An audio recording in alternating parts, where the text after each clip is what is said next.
भाई जितना बड़ा फायदा दिखता है ना, इन सब में रिस्क भी उतना ही होता है। अब मेरी तरह रिस्क से इश्क है तो कूद पड़ो। रिस्क है तो इश्क है, ये बात को सुन के काफी सारे लोग कहीं पे भी रिस्क लेना चालू कर देते हैं ट्रेडिंग में, ये सोचते हुए कि एक अच्छा पैसा बन जाएगा। अगर हम रिस्क नहीं लेंगे तो हमारा पैसा किस तरह से बनेगा। एक्चुअल में जो स्मार्ट ट्रेडर्स होते हैं, स्मार्ट मनी होता है, वो वहां पे कैलकुलेटेड रिस्क लेने पे ज्यादा फोकस रहता है। एज कंपेयर टू कहीं पे भी रिस्क लेने से अच्छा होता है हमारे लिए कैलकुलेटेड रिस्क लेना। यानी कि रिस्क मैनेजमेंट के अकॉर्डिंग अगर हर चीज हमारी पहले से डिफाइन रहेगी, हर चीज का कैलकुलेशन हमारे पास रेडी रहेगा, तब कहीं ना कहीं पे हम एक कैलकुलेटेड रिस्क ले रहे हैं। क्योंकि ऐसे तो हम कहीं पे भी बाय करें या फिर सेल करें, रिस्क तो उसमें इन्वॉल्व रहेगा ही, साथ ही हमारे चांसेस भी 50-50 ही रहेंगे। सो सिंपली अपने विनिंग प्रोबेबिलिटी को इंप्रूव करने के लिए एंड अपने प्रॉपर रिस्क को कैलकुलेट करने के लिए, मैनेज रखने के लिए रिस्क मैनेजमेंट को ट्रेडिंग में यूज किया जाता है।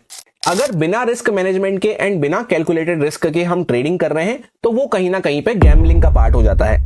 स्वागत है आपका एक और पावर पैक लर्निंग वीडियो में, जिसमें हम ये समझेंगे कि रिस्क मैनेजमेंट क्या होता है, किस टाइप के ट्रेडर को किस टाइप का रिस्क मैनेजमेंट फॉलो करना चाहिए, स्पेशली जिनकी छोटी कैपिटल है उनको किस टाइप का रिस्क मैनेजमेंट फॉलो करना चाहिए, किन बातों का ध्यान रखना चाहिए।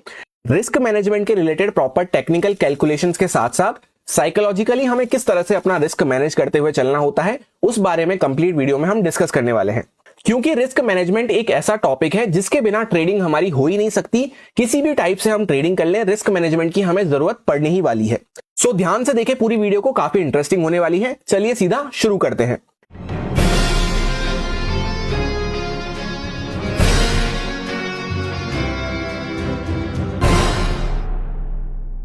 सबसे पहले तो इस बात को अपने माइंड से हटा दें कि स्टॉप लॉस लगाना या स्टॉप लॉस लेना होता है रिस्क मैनेजमेंट। ऐसा नहीं है। रिस्क मैनेजमेंट काफी बड़ा टॉपिक है, उसका एक छोटा सा हिस्सा होता है, छोटा सा पार्ट होता है स्टॉप लॉस को फॉलो करना। जैसा कि स्टॉप लॉस के ऊपर बात छिड़ी है, तो सबसे पहले स्टॉप लॉस वाले पॉइंट को ही कवर कर लेते हैं, जो कि रिस्क मैनेजमेंट का एक पार्ट है। आपके सामने यहाँ पे एक कमेंट पेश है। एक पर्सन का मेरे पास कमेंट आया था रिसेंटली। उनका ये कहना था कि वो यहाँ पे लॉस में बने हुए हैं, जहां पे 70% कैपिटल का उनको लॉस देखने को मिल रहा है, यानी 70% कैपिटल उनकी ड्रॉ डाउन चल रही है। अब इतना ज्यादा ड्रॉ डाउन हो जाने के बाद वो पूछ रहे थे यहाँ पे मुझे क्या करना चाहिए। अब आप खुद बताएं, आप इस पोजीशन में होते तो आप क्या करते। मोस्टली लोगों का आंसर यही आएगा कि अब क्या करना है, यहाँ पे कुछ भी नहीं कर सकते, अब तो प्रॉपर या तो पूरा हीरो जीरो कर दो, जिसमें मोस्ट ऑफ द टाइम हमारे जीरो होने के ही चांसेस रहेंगे। सबसे पहले इस टेबल को ध्यान से देखना, इससे आपको पता चलेगा कि एक स्टॉप लॉस फॉलो करने की क्या इंपॉर्टेंस होती है। जैसा आप यहां पे देख सकते हैं, 70% उन पर्सन का कैपिटल ड्रॉ डाउन हो चुका था, तो 70% से उनको वापस से पूरा कॉस्ट पे आने के लिए, प्रॉफिट नहीं, सिर्फ वापस से कॉस्ट टू कॉस्ट आने के लिए वहां से 233% का वहां पे रिकवरी चाहिए। उसके बाद उनका प्रॉफिट चलना चालू होगा। ये ऐसी टेबल है जो कि या तो मैक्सिमम ट्रेडर्स को पता नहीं है, या फिर पता होने के बाद भी वो कहीं ना कहीं पे इग्नोर करते हैं। सेकेंड पॉइंट, इस टेबल को देखने के बाद आपको ये क्लियर हो गया होगा कि जितना हम छोटा स्टॉप लॉस परसेंटेज रखेंगे, फॉर एग्जांपल 10-20% पे ही अगर हम कट डाउन कर देते हैं, तो उससे हमारा रिकवरी परसेंटेज का गैप भी कम रहता है, जो कि हमें रिकवर करने में उतना परेशानी नहीं देगा। पर अगर लॉस को हम सही टाइम पे कट डाउन नहीं कर रहे हैं, बढ़ाते जा रहे हैं, तो उसकी रिकवरी भी फिर उतनी ही ज्यादा इम्पॉसिबल होती जाएगी या उतनी ही ज्यादा टफ होती हुई जाएगी।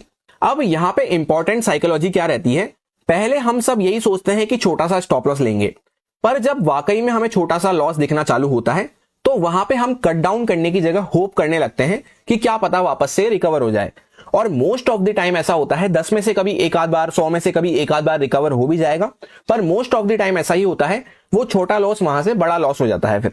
और बड़ा लॉस हो जाने के बाद, जैसे यहाँ पे इनके केस में 70-80% ड्रॉ डाउन चल रहा था, तो इतना लॉस हो जाने के बाद फिर हम सोचते हैं अब क्या ही रिकवर कर लेंगे, हम 10-20% को बचा के भी अब क्या ही कर लेंगे, और प्रॉपर पूरा हीरो जीरो होने पे हम उसको छोड़ देते हैं।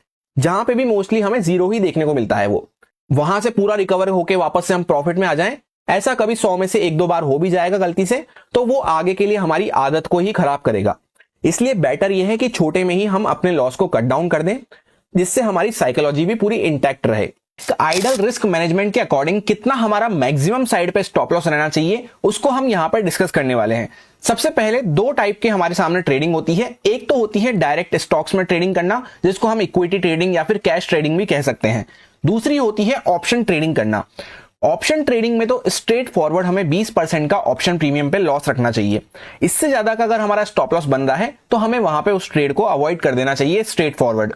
जैसे फॉर एग्जांपल 200 रुपए का अगर कोई हमारा प्रीमियम है तो उसमें मैक्स टू मैक्स हमारे 40 पॉइंट्स के आसपास स्टॉप लॉस रहना चाहिए। इससे आसपास मतलब हल्का फुल्का 45 हो जाए उतना चल जाएगा, 50 हो जाए उतना चल जाएगा, आसपास रहना चाहिए उसके। क्योंकि ऐसा तो है नहीं 20% हमने लॉस सोच लिया तो उतना ही लॉस पे हम कट डाउन कर देंगे, या कट करते करते उतना ही लॉस होगा, थोड़ा बहुत स्लिपेज भी हमें देखने को मिल सकता है। तो 20 से मैक्स टू मैक्स 25% तक हम मान सकते हैं। इससे ज्यादा कहीं ना कहीं हमें दिख रहा है कि इससे ज्यादा हमारा स्टॉप लॉस बन सकता है, तो उस ट्रेड को हमें स्ट्रेट फॉरवर्ड अवॉइड कर देना है। वहीं पे जो स्टॉक्स होते हैं, इक्विटी ट्रेडिंग होती है, उसमें मेनली 4 टाइप की ट्रेडिंग हमें देखने को मिलती है। उसमें सबसे पहली ट्रेडिंग तो होती है हमारी इंट्राडे, जहां पे सेम डे पे हमें कट डाउन करना है। अब सेम डे पे हमें कट डाउन करना है तो MIS पे लोग बाय करना पसंद करते हैं, जहां पे लिवरेज हमें मिलता है, तो अच्छा खासा लिवरेज मिलता है। तो वहां पे एक हमारा जेन्युइन स्टॉप लॉस जो मैक्सिमम साइड पे रहना चाहिए वो 1 से 1.5% का रहना चाहिए। इससे ज्यादा की स्टॉप लॉस की इंट्राडे में जरूरत नहीं होती। वहीं पे अगर हम स्विंग ट्रेडिंग करते हैं तो स्विंग ट्रेडिंग में भी जनरली 2 टाइप की ट्रेडिंग हमें देखने को मिलती है। एक होती है लॉन्ग स्विंग ट्रेडिंग और एक होती है शॉर्ट स्विंग ट्रेडिंग। जो एक आइडल सिचुएशन होती है शॉर्ट स्विंग ट्रेड लेने के लिए, वो जनरली हमें 2 दिन से लेकर 3 वीक तक की देखने को मिलती है। क्योंकि 2 दिन से कम है तो वो तो वही इंट्राडे हो गया, और 3 वीक से ज्यादा अगर कहीं ना कहीं हम उसको होल्ड कर रहे हैं, यानी 20-25 दिन से ज्यादा उसको हम होल्ड कर रहे हैं, तो वो फिर कहीं ना कहीं पे लॉन्ग स्विंग ट्रेड में शिफ्ट हो जाती है। लॉन्ग स्विंग ट्रेड जो होती है उसका टाइम होराइजन रहता है ऑलमोस्ट 3 वीक से लेकर के 6 मंथ तक के लिए। क्योंकि अगर 6 मंथ से ज्यादा हो जाएगी तो फिर कहीं ना कहीं पे वो मेरे लिए पोजिशनल ट्रेड बन जाती है। पोजिशनल ट्रेड जो होती है 6 महीने से लेकर पूरा जहां तक हम उसको ट्रेड को होल्ड कर रहे हैं वो हमारी एक पोजिशनल ट्रेड हो जाती है। इंट्राडे में हमें 1 से 1.5% से ज्यादा की स्टॉप लॉस की जरूरत नहीं होती। लॉन्ग स्विंग ट्रेड की अगर हम बात कर रहे हैं, यानी कि 3 हफ्ते से लेकर ऑलमोस्ट 6 महीने के आसपास तक हमें उसे होल्ड करने का टाइम होराइजन है, हमें उसका होल्ड करने का माइंडसेट है, तब जाके हम कहीं पे 10 से 12% का मैक्सिमम स्टॉप लॉस अपना डिफाइन कर सकते हैं। और वहीं पे शॉर्ट स्विंग ट्रेड अगर हम ले रहे हैं तो 6 से 8% का स्टॉप लॉस मैक्सिमम साइड पे इनफ हो जाता है, और पोजिशनल ट्रेड में 15 से 20% का। अब इसमें हम थोड़ा से एडजस्टमेंट कर सकते हैं। जैसे फॉर एग्जांपल इंट्राडे ट्रेड है हमारी, तो 1 से 1.5% की जगह मैक्स टू मैक्स 2% अगर हमने दे दिया कभी कभी तो कोई बात नहीं, उसमें कोई इशू नहीं है। या जैसे ऑप्शन ट्रेडिंग की हम बात कर रहे हैं तो 20 की जगह कभी 22 लग गया, 25 लग गया तो कोई बात नहीं, पर कोशिश हमेशा ये करनी है कि इसके अंदर में ही हमारे स्टॉप लॉस रहें। जैसे इंट्राडे पिक कर रहे हैं तो कोशिश करनी है 1 से 1.5% तो मैक्सिमम साइड पे है। अगर 0.7 0.6% पे ही हमारा काम हो रहा है तो वो बेस्ट ट्रेड हो जाती है हमारे लिए। सो सबसे टॉप रूल रिस्क मैनेजमेंट का यही हो जाता है कि जब भी हम ट्रेड में एंट्री प्लान कर रहे हैं अपनी, तो एंटर करने से पहले हमारी एग्जिट डिफाइन रहनी चाहिए। एग्जिट डिफाइन में भी सबसे पहला केस हो जाता है लॉस में हमारी कहां पे हमें कट डाउन करना है, वो हमारा डिफाइन रहना चाहिए। तो एक मैक्सिमम स्टॉप लॉस हमें सेट करके आना है पहले से कि नहीं यार M2M मेरे को अगर इतना लॉस देखने को मिल रहा है, P&L में इतना लॉस देखने को मिल रहा है इतने % का, तब मेरे को वहां पे कहीं ना कहीं ट्रेड से एग्जिट हो जाना है। उसके बाद मुझे फर्दर और होप ट्रेडिंग नहीं करनी है कि नहीं यार यहां से रिकवर हो जाएगा। रिकवर भले ही कभी कभी हो भी जाएगा जैसा मैंने आपसे कहा, पर मोस्टली आपकी वो आदत को खराब करेगा। 10 में से 1-2 बार कभी रिकवर कर भी जाएगा तो 8 बार जब आपको नुकसान देगा तो काफी बड़ा नुकसान आपको दे सकता है। तो कोशिश हमें यही करनी है कि वहां पे निकल जाना है। भले ही हो सकता है कभी कभी निकलने के बाद आपको लगे कि आपके फेवर में मूव आना चालू हो गया, पर कोई बात नहीं, उससे आपका आगे का डिसिप्लिन इंटैक्ट रहेगा। वो डिसिप्लिन आपका आगे के ट्रेड्स में काम आएगा। तो पहला टॉप रूल यही हो जाता है कि एंटर करने से पहले एग्जिट हमें डिफाइन रखना है। उसमें भी सबसे पहले लॉस वाली एग्जिट को डिफाइन रखना है। प्रॉफिट में भले ही हम बैठे रह सकते हैं, प्रॉफिट डिफाइन ना भी करो तो भी चलेगा, पर लॉस को हमें एक डिफाइन करके आना है, तभी जाके हमें ट्रेड में एंटर करना है। अब रिस्क मैनेजमेंट का सबसे क्रूशियल फर्स्ट पार्ट तो हमने समझ लिया स्टॉप लॉस के बारे में। सेकंड पार्ट आता है क्वांटिटी हमें किस तरह से मैनेज करते हुए चलना है, ये भी एक रिस्क मैनेजमेंट का सबसे क्रूशियल फैक्टर होता है। तो सबसे पहले तो अगर हमें कोई हाई प्रोबेबिलिटी वहां पे सेटअप मिल रहा है, जहां पे हमारे सक्सेस के चांसेस ज्यादा हैं, हमें कॉन्फिडेंस ज्यादा है, तो वहां पे हम नॉर्मल क्वांटिटी के साथ काम कर सकते हैं या फिर थोड़ा बहुत क्वांटिटी को बढ़ाते हुए भी काम कर सकते हैं।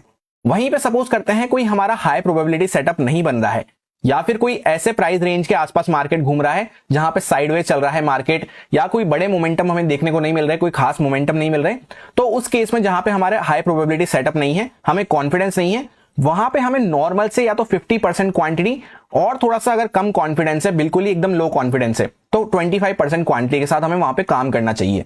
जैसा कि डेली एनालिसिस वीडियो जो आता है दूसरे वाले चैनल पे, उसमें हम ये बात डिस्कस भी करते हैं कि कौन से प्राइस जोन ऐसे हैं जहां पे हमें लेस अग्रेसिव होकर काम करना है, कौन से दिन ऐसे हैं जहां पे हमें लेस अग्रेसिव होकर काम करना है।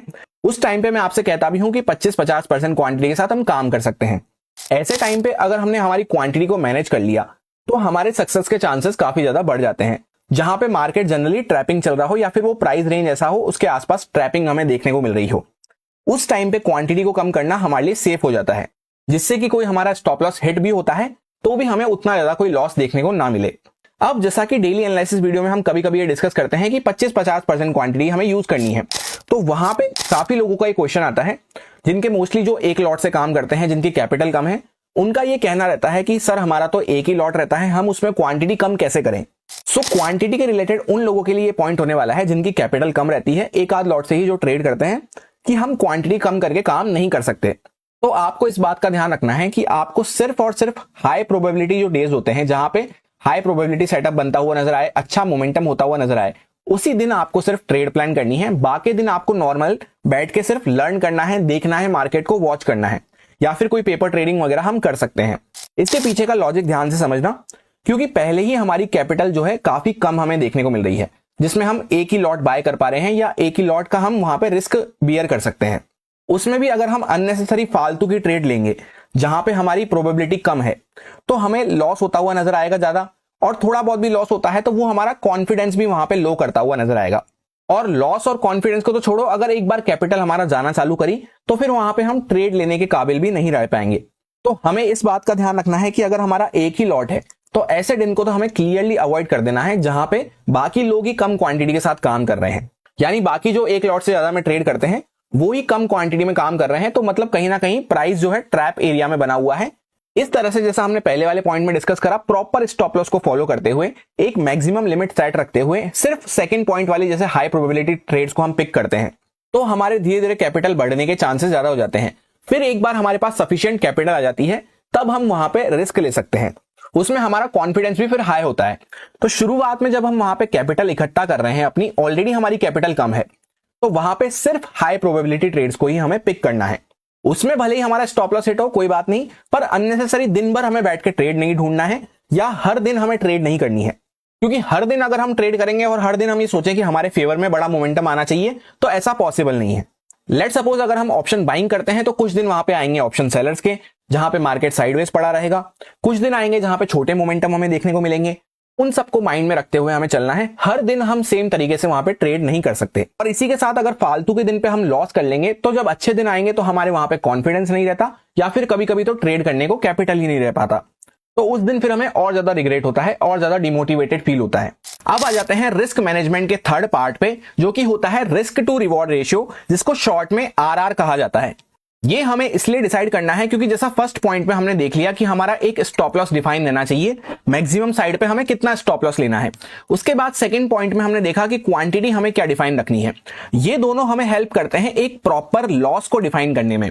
पर लॉस डिफाइन करने के बाद उसके अगेंस्ट में कितना प्रॉफिट हमें लेना है, क्योंकि फॉर एग्जांपल 10 पॉइंट्स का अगर हम सोच के आ रहे हैं कि हमें लॉस लेना है, तो उसके अगेंस्ट में कितने पॉइंट्स का हम प्रॉफिट सोच के आ रहे हैं, वो चीज हमें डिफाइन करने में हेल्प करती है रिस्क टू रिवॉर्ड रेशियो। सबसे पहला तो ये बात को ध्यान रखना है कि 1:1 रिस्क रिवॉर्ड अगर हम फॉलो करते हैं तो उसका मतलब ये हो जाता है कि 20 पॉइंट्स का अगर हम स्टॉप लॉस अपना सोच रहे हैं, मान के चल रहे हैं कि 20 पॉइंट हमारा लॉस हो सकता है, तो उसके अगेंस्ट में हम 20 पॉइंट का वहां पे टारगेट मिनिमम साइड पे लेके चलेंगे। जब भी हम टारगेट की बात कर रहे हैं, प्रॉफिट की बात कर रहे हैं, तो वहां पे मिनिमम साइड को हमें कंसिडर करना है। और फर्स्ट पॉइंट में जैसा हमने स्टॉप लॉस देखा, तो लॉस को हमेशा मैक्सिमम साइड पे लेके चलना है।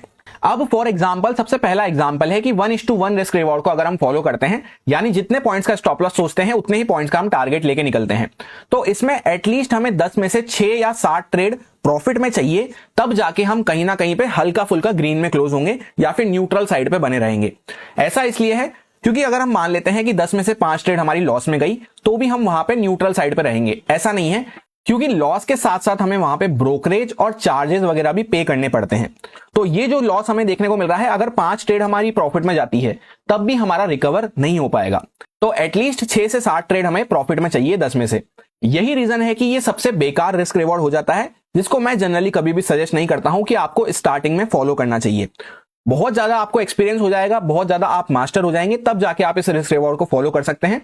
क्योंकि 10 में से 7 ट्रेड प्रॉफिट में क्लोज करना, ये एक बिगिनर के लिए, एक न्यू ट्रेडर के लिए उतना पॉसिबल नहीं हो पाता है।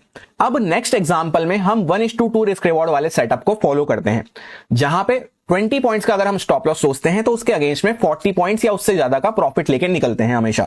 जैसा मैंने आपसे कहा, टारगेट हमेशा मिनिमम साइड पे रहेगा, उससे ज्यादा जितना मिल जाए अच्छा। लॉस हमेशा मैक्सिमम साइड पे रहेगा, उससे कम रहे उतना अच्छा। इस सेटअप को अगर हम फॉलो करते हैं तो 10 में से अगर 3 से 4 ट्रेड मान लेते हैं हम, अगर ग्रीन में क्लोज होती है तो आराम से हम हमारे P&L को ग्रीन में एंड कर सकते हैं। यही सबसे बेस्ट रिस्क रिवॉर्ड सेटअप होता है जो हमें स्टार्टिंग में फॉलो करना चाहिए। ऐसा इसलिए है क्योंकि एग्जांपल लेते हैं 1:2 से ज्यादा का हम कुछ सोच रहे हैं, 1:3, 4, 5, 6 अगर हम सोच रहे हैं तो उतना एक बिगिनर ट्रेडर के लिए होल्ड करना, ट्रेड में बने रहना पॉसिबल नहीं हो पाता है स्टार्टिंग में। तो कोशिश हमें ये करनी है शुरुआत में कि 1:2 रिस्क रिवॉर्ड को हम अचीव कर सकें। अच्छे से जब हम 1:2 रिस्क रिवॉर्ड कैप्चर करना सीख जाएंगे तो आराम से 10 में से अगर 4 ट्रेड भी हमारी प्रॉफिट में एंड होती हैं तो हम वहां पे कहीं ना कहीं ग्रीन में ही बने रहेंगे। रिस्क रिवॉर्ड ही ऐसा होता है जो कि हमें प्रॉफिटेबल बनने में हेल्प करता है, क्योंकि स्टॉप लॉस तो हमें लेने ही पड़ेंगे, लॉस तो हमारे होंगे ही ट्रेड में, पर 10 में से कितनी ट्रेड हमारी लॉस में जा रही है और जब हम प्रॉफिट ले रहे हैं तब हमें लॉस से ज्यादा प्रॉफिट लेना है। अब एक प्रॉपर रिस्क मैनेजमेंट को फॉलो करने के लिए ये 3 पॉइंट्स हमारे लिए काफी होते हैं। सबसे पहले मैक्सिमम स्टॉप लॉस सेट करना, उसके बाद क्वांटिटी जिसको हम पोजीशन साइजिंग भी कह सकते हैं उसको एक सेट रखना, उसके बाद third point risk to reward, कितना हमें प्रॉफिट लेके निकलना है। ये तीनों पॉइंट्स के माध्यम से हम आराम से अपने प्रॉपर रिस्क मैनेजमेंट को फॉलो कर सकते हैं और किसी चीज की हमें जरूरत नहीं है। पर फिर भी एक फोर्थ पॉइंट हमारे सामने आता है जो हमारे को एडेड एडवांटेज देने में हेल्प करता है, जिसको कहते हैं ट्रेलिंग स्टॉप लॉस। हर किसी को इसको फॉलो करना जरूरी नहीं है, आप में से मैक्सिमम लोगों को इसका मतलब पता होगा, पर किन किन को यूज करना चाहिए, कब नहीं करना चाहिए, उस बारे में समझना इंपॉर्टेंट हो जाता है। जैसे यहां पे हमने 1:2 रिस्क रिवॉर्ड सेटअप यही लगा रखा है। यहां पे 20 पॉइंट्स का हमारा स्टॉप लॉस बन रहा था और 40 पॉइंट्स के आसपास का हम टारगेट सोच रहे थे। अब सपोज करते हैं यहां पे प्राइस हमारे फेवर में मूव करना चालू करता है। हमेशा ट्रेलिंग स्टॉप लॉस जब भी यूज करा जाता है जब हमारे फेवर में एक सिग्निफिकेंट मूव आ चुका हो।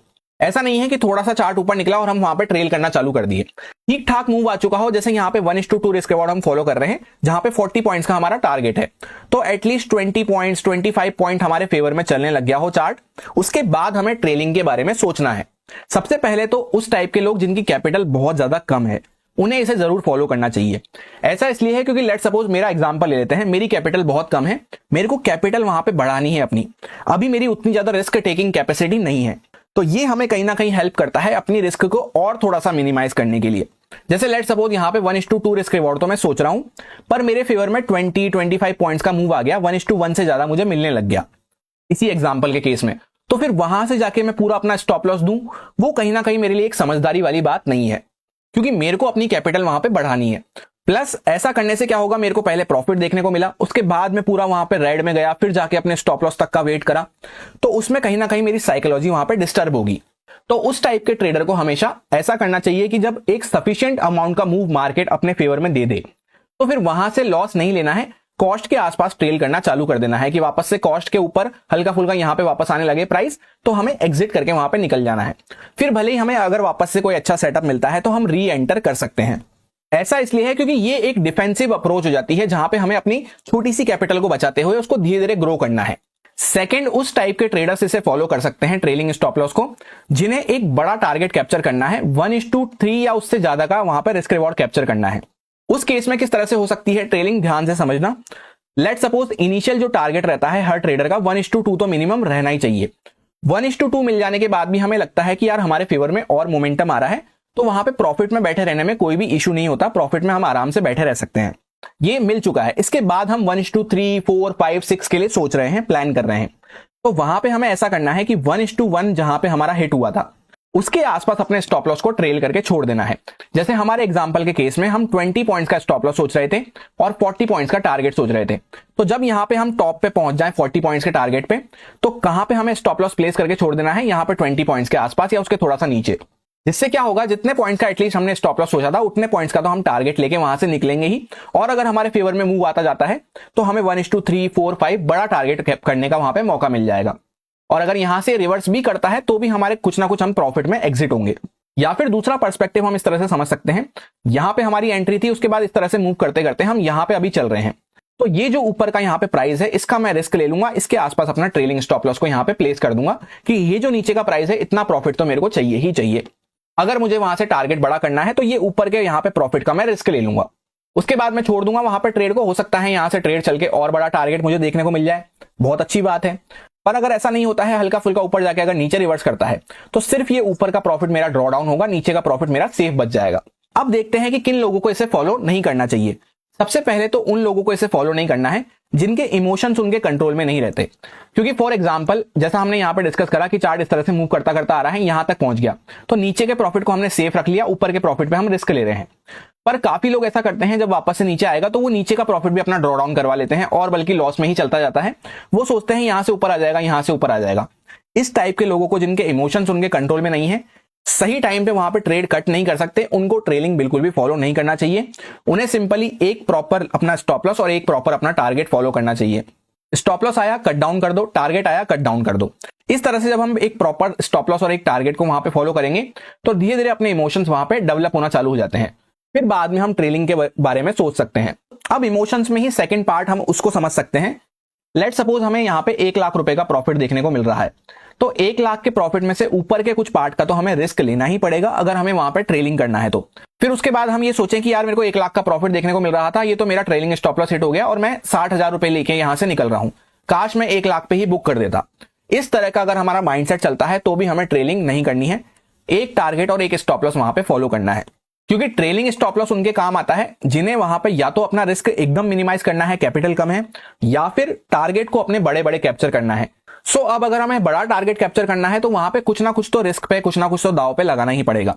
तो जैसे 1 लाख का हमें प्रॉफिट चल रहा है, तो उसमें से 40,000 का अगर हम रिस्क लेते हैं, तभी हम ऊपर का वहां पे जर्नी को एंजॉय कर पाएंगे। तो अगर हम ऐसा सोचे कि यार 40,000 मेरे यहाँ पे चले गए, इससे अच्छा मैं 1 लाख पे ही बुक कर लेता, जिनके मन में रिग्रेट वाला इमोशन आता है, उनको बिल्कुल भी ट्रेलिंग को फॉलो नहीं करना है। एक प्रॉपर सेट स्टॉप लॉस रखना है, एक प्रॉपर टारगेट रखना है। इस तरह से एक प्रॉपर अगर रूल बेस्ड ट्रेडिंग हम करते हैं एक सेट टारगेट और स्टॉप लॉस के साथ, तो वहां पे हमारे इमोशंस उतने वहां पे फ्लक्चुएट नहीं होते हैं। ट्रेलिंग स्टॉप लॉस का यही है कि उसके फायदे तो कई हैं, पर वहां पे इमोशंस आपके फ्लक्चुएट होते हुए नजर आएंगे। ड्यूरिंग द ट्रेड आपको डिसाइड करना पड़ेगा कि क्या मेरे को यहां पे और होल्ड करना है, नहीं करना, क्या मेरा टारगेट होना चाहिए वापस से नया, और क्या मेरा नया ट्रेलिंग स्टॉप लॉस होना चाहिए। तो जिन लोगों के इमोशंस कंट्रोल में नहीं है, उन्हें आराम से ट्रेलिंग स्टॉप लॉस को अवॉइड कर देना चाहिए। जो लाइव मार्केट में चलती ट्रेड में ये सब डिसाइड नहीं कर सकते, उनके लिए सबसे बेस्ट हो जाता है कि एक टारगेट और एक स्टॉप लॉस सोच लिया ट्रेड में एंटर होने से पहले। स्टॉप लॉस मैक्सिमम साइड पर रहेगा, उससे ज्यादा लिमिट अपनी एक्सीड नहीं करनी है। थोड़ा बहुत ऊपर नीचे हो जाए 19-20 उतना चलता है। टारगेट हमेशा मिनिमम साइड पे रखना है, उससे जितना ज्यादा मिल जाए उतना अच्छा, और एटलीस्ट उतने टारगेट तक के लिए तो वेट करना ही है। वेट करने से क्या होता है, हम अपनी प्रॉफिटेबल पोजीशन में जो हमारे लंबे रेस का घोड़ा है, जो भी स्टॉक है, जो भी ऑप्शन है, उसको हम आराम से राइड करते हुए वहां पे साइकोलॉजी बिल्डअप कर सकते हैं, अपना डिसिप्लिन बिल्डअप कर सकते हैं, जिससे कि हमें अच्छी ट्रेड में वहां पे बने रहने की आदत बने। इसलिए टारगेट मिनिमम साइड पे रखना है कि इतना अचीव होने के बाद ही मैं वहां पे ट्रेड से एग्जिट करूंगा। क्योंकि हम काफी बार इसी वजह से लॉस में बने रहते हैं कि हमने टारगेट तो सोचा 40 पॉइंट का, पर 10-15 पॉइंट ऊपर जाके हल्का फुल्का जब अगर वो जर्क देना चालू करेगा, वहीं पे हम कट डाउन करके भाग जाएंगे, टारगेट तक के लिए वेट ही नहीं करेंगे, फिर भले ही बाद में वो हमें टारगेट दे दे। इस तरह से अगर हम हमेशा डरते रहेंगे, फियर का सामना नहीं कर पाएंगे, तो वहां पे कहीं ना कहीं पे हम प्रॉफिट अच्छे से कैप्चर नहीं कर पाएंगे। ये होता है हमारा कंप्लीट रिस्क मैनेजमेंट, जिसके रिलेटेड आप में से काफी सारे लोगों के कमेंट्स आ रहे थे। क्योंकि किसी भी टाइप की हम ट्रेडिंग कर लें, 100% हमें रिस्क मैनेजमेंट की जरूरत तो पड़ने ही वाली है। इससे ना सिर्फ हमारा रिस्क मैनेज होता है, यानी कि लॉस हमारा कम होता है, बल्कि प्रॉफिट में भी हम अपने आप को होल्ड करना सीख जाते हैं। और भी इसके अलावा काफी सारे इमोशंस हमारे कंट्रोल में आ जाते हैं, जो हमने वीडियो में डिस्कस करे। अगर हम हमेशा रिस्क मैनेजमेंट के साथ ट्रेडिंग करते हैं, तो हम हमेशा एक सेफर साइड पे बने रहेंगे, जहां पे कोई बड़ा लॉस हमें देखने को नहीं मिलेगा और मार्केट से भी हम बाहर होते हुए नजर नहीं आएंगे। अच्छा लगा हो आपको वीडियो तो लाइक एंड कमेंट करके अप्रिशिएट कर सकते हैं। कुछ आपका फीडबैक हो, आपकी क्वेरी हो, तो वो भी आप कमेंट करके बता सकते हैं। इस वीडियो में फिलहाल इतना ही, मिलते हैं किसी नेक्स्ट वीडियो में। Thank you.